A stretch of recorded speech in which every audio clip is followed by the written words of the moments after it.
Hello दोस्तों, स्वागत है आप सभी का मेरे माता पिताश्री द्वारा स्टार्ट किए गए डेली व्लॉगिंग के व्लॉग नंबर 7 पर। माता पिताश्री ट्रैवल करके आ चुके थे। दिन की शुरुआत होती है पूजा पाठ के साथ। पापा पढ़ रहे थे यहाँ रामायण, फिर करती है मम्मी शंकर जी का श्रृंगार। उसके बाद आ जाती है काम वाली आंटी, तो फिर वो मांजने लगती है बर्तन। मम्मी जब तक सब्जी काटने लगती है। सब्जी काटने के बाद मम्मी ने किया सूर्य देव को प्रणाम। उसके बाद आ जाती है हमारे घर में बिल्ली, तो उसको दिया जाता है दूध। दूध देने के बाद बाहर देखते हैं तो कुतिया भी आ चुकी थी। फिर उसको देते हैं खाना। उसके बच्चों के खाने के लिए तैयारी की जाती है। कुतिया की कहानी ऐसी कि उसने दिया था आज से 1 महीने पहले हमारे घर के सामने बच्चे। फिर हमने क्या किया था, उस बच्चों को घर के अंदर कर लिए थे क्योंकि ठंड बहुत ज्यादा थी। लेकिन माँ का प्यार कहे या लोगों के लिए खतरा, वह प्रतिदिन 7 लोगों को काटती। इसलिए हमने सोचा कि 1 हफ्ते के लिए इनके बच्चे को माँ से दूर करा जाए ताकि इनका लगाव छूटे और वो काटना बंद करे। फिर क्या था, हम खाना लेके पहुंच जाते हैं गाड़ी के पास और गाड़ी पे डॉग को बैठाने की तैयारी होने लगती है। वैसे मैं इसका नाम बताना भूल गया, इसका नाम है डुग्गू। डुग्गू हमारे साथ पहले से ही एक्टिवा में बैठ के नहीं जाता है, वो बहुत दूर तक पैदल चलता है। फिर उसके बाद हमें खुद बैठाना पड़ता है।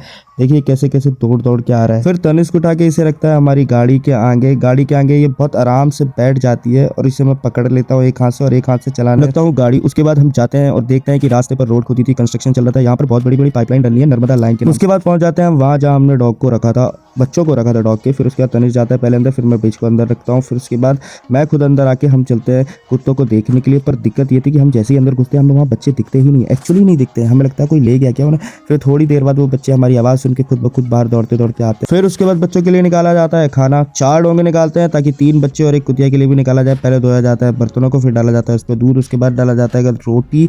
बच्चे बहुत ज़्यादा परेशान कर रहे थे, उन्हें बल्कि बहुत ज़्यादा भूख लगी थी। उसके बाद रोटियों की किया जाता है मसल। उसके बाद तीनों बच्चों को अंदर दिया जाता है खाना और कुतिया को दिया जाता है बाहर, क्योंकि कुतिया बच्चों का खाना खा लेती है। उसके बाद देखिए एज यूजुअल कुत्ता हमारे साथ कैसे खेल रहा है। ये बहुत हरामी, वैसे ये कपड़े खींचते हैं, ये चप्पल काटते हैं और फिर भूख लगने के बाद अपनी माँ के पास वापस चले जाते हैं दूध पीने के लिए। ये खड़ा है तनिष्क। उसके बाद हम लग कराते हैं इनकी लड़ाई सक्सेसफुल होती है, कुत्ते आपस में लड़ने लगते हैं। उसके बाद घर आते हैं, मम्मी बना रही होती है खीर के बाद मम्मी बनाती है दाल के बाद मम्मी बनाती है सब्जी के बाद पूड़ी के बाद पुलाव। वैसे मैं आपको बताना भूल गया कि हमारे घर में चलती है मेज, जो ऊपर किराए से बच्चे रहते हैं कॉलेज के, उन्हें दिया जाता है खाना। सारे खाने को हम लगाते हैं थाली पे लगाने के बाद दिया जाता है बच्चों को। रात में हम पहुंच जाते हैं ग्वारी घाट। मैं, मम्मी और बहन ग्वारी घाट आए थे। पूजा करी जाती है माता की। एक बंदा झाड़ू लगा रहा होता है। थोड़ा से क्लिप्स निकालने की कोशिश करते हैं शंकर जी की, लेकिन एक क्लिप निकलती है जो कि बहुत बवाल दिखती है, जो कि आप देख सकते हैं। उसके बाद फिर हमें देखते हैं एक बूढ़े बाबा जो कि ग्वारी घाट पे ही रहते हुए निकाल रहे थे बांसुरी की धुन पर नर्मदा जी की प्यारी प्यारी आरती, और बाबा जी कर रहे थे आरती।